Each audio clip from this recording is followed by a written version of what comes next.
Hello everyone. Today we are diving into the story of the Grande Dame of Champagne, the woman who made Veuve Clicquot one of the world's most renowned champagne houses.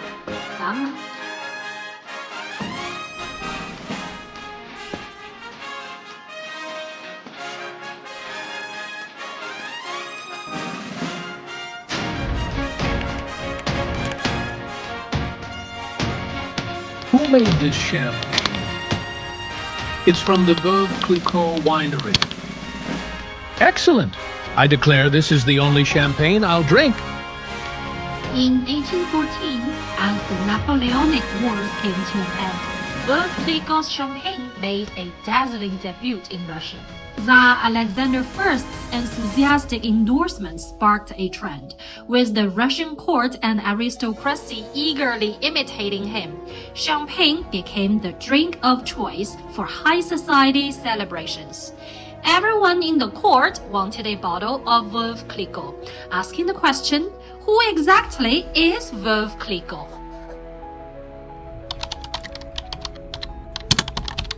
On December 16, 1777, in the city of Reims, the largest textile merchant, Jean-Nicolas Ponsardin, and his wife Marie-Jeanne Orle-Tertre welcomed a daughter.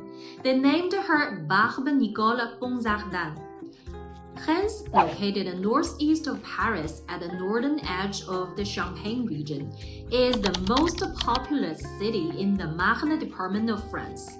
Founded by the Gauls and later an important city in the Roman Empire, Reims was the traditional coronation site for French kings during the monarchy. Barbe-Nicole was born into a very wealthy family with prominent status in Reims.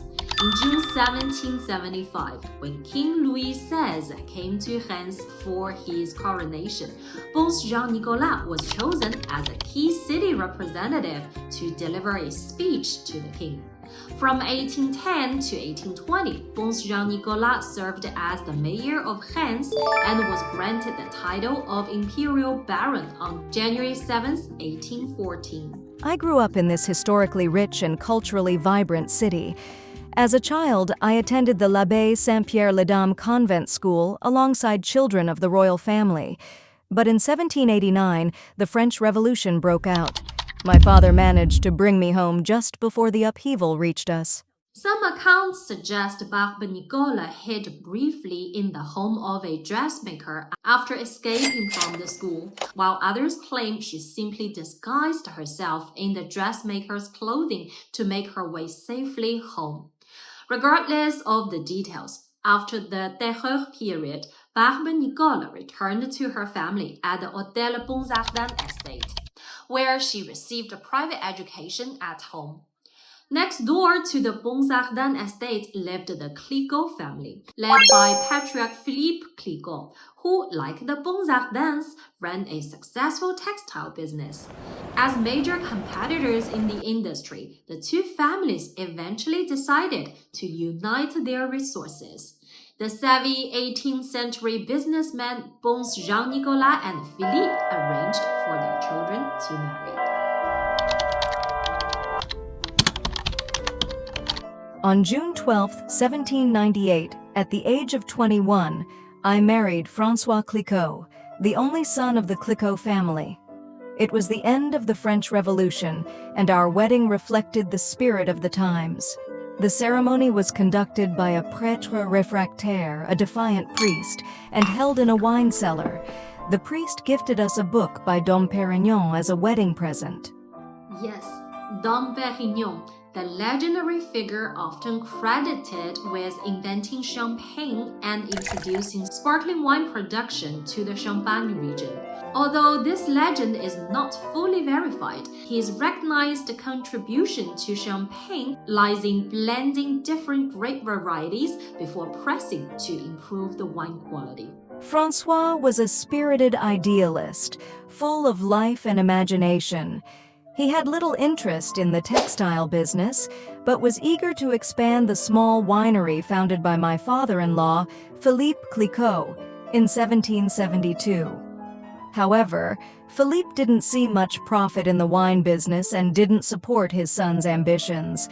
Nevertheless, Francois poured his energy into the winery after our marriage. In our spare time, we would wander the rolling hills of the Champagne region, visiting local wineries, learning about the industry together from scratch.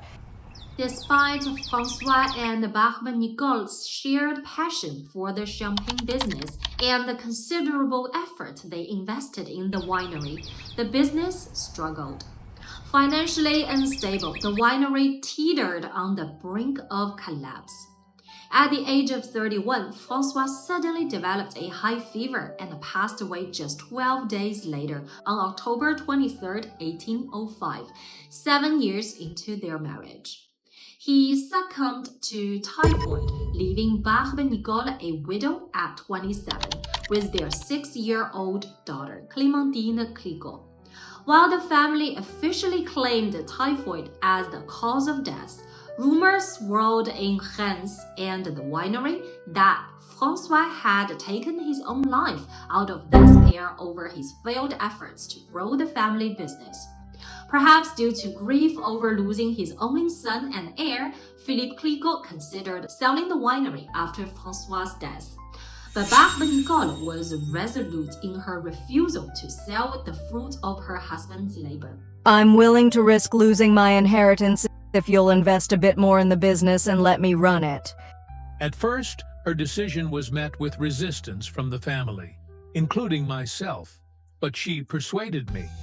I accepted her request and became her financial backer. In an era when women were excluded from the business world, Barbe-Nicole's decision to take charge of the Clicquot winery made her the first woman to lead a champagne house and one of the earliest modern female entrepreneurs. After taking over the winery, I partnered with Louis Beaune, a sales agent my husband had hired from Germany, and Alexandre Fourneau of Fourneau & Siey, who had extensive experience in wine trading. Together, I began a 4-year apprenticeship. I rebranded the company as Veuve Clicquot, Fourneau & Company.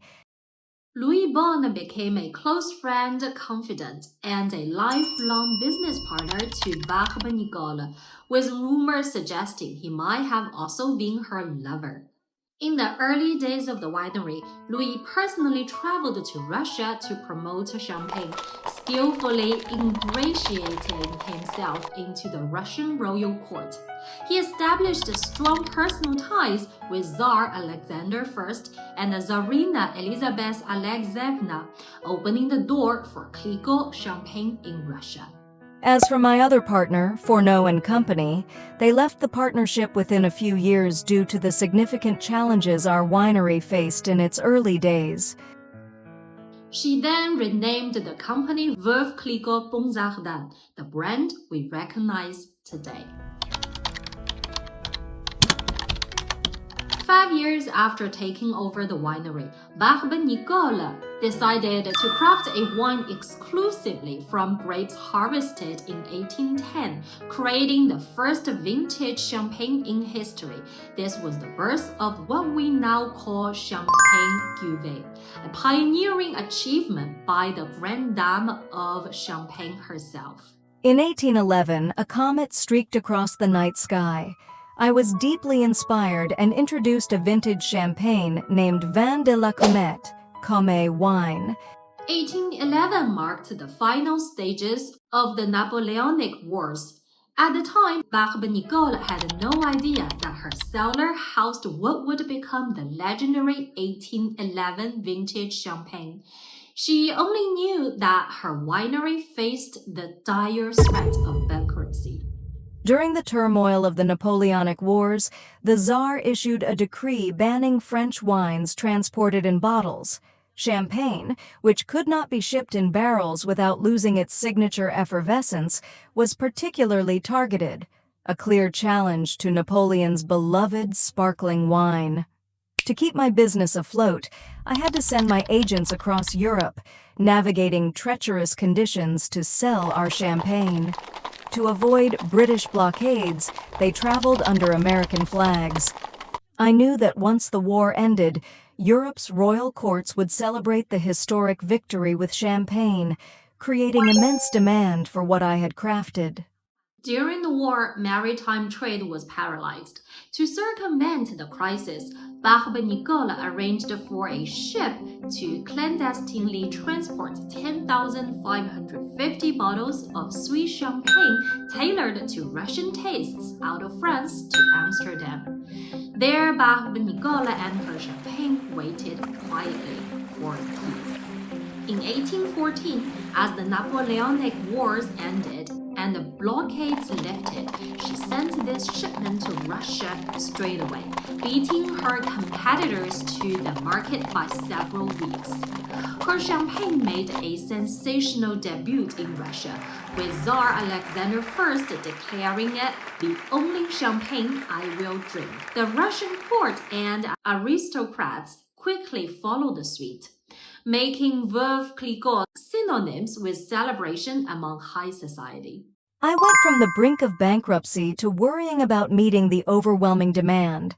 Champagne production is an intricate and time-consuming process, and I knew I needed to innovate. She then collaborated with her cellar master Antoine Aloy de Muley to invent the table de remuage, or pupitre. Riddling is a crucial step in the champagne manufacturing process. Every day, the winemaker would quickly rotate the champagne bottle a quarter of a turn along the bottle axis and place the bottle upside down with the mouth of the bottle facing downwards. After a few months, the yeast sediment is concentrated at the bottle mouth near the bottle cap. This step occurs during the aging process of champagne before the dégorgement step. Although pupitres have been replaced by mechanical riddling, the most famous traditional large wineries still return to this process to some extent. In addition to refining our production techniques, I steadily acquired vineyards in regions such as Bouzy, Verzy, Verzenay in the Rams Mountain area, and Côte des Blancs, building the winery's assets. In 1818, Barbe-Nicole created the world's first rosé d'assemblage blended rosé champagne by incorporating red wine from the Bouzy vineyard. In 1821, her trusted business partner Louis Bonne passed away. That same year, Edouard Verlet joined Veuve Clicquot as an intern. A decade later, he was appointed as her new partner, continuing the legacy she had built. From 1842 to 1849, Barbe-Nicole rebuilt the Chateau de Boursault for her daughter Clémentine, who, after marriage, became the Comtesse de Chevigny. In her later years, Barbe-Nicole retired to the chateau. By the 1850s, well into her 70s, she gradually stepped back from daily operations, but continued personally inspecting the cellars to ensure the champagne's quality. On July 29, 1866, Barbe-Nicole passed away at Chateau de Boursault at the age of 89. By the time of her death, Veuve Clicquot's annual sales had reached 750,000 bottles, with exports spanning across Europe and even to the US. Edouard Verlet, protégé she had personally mentored, succeeded her, but the brand name remained Veuve Clicquot to date.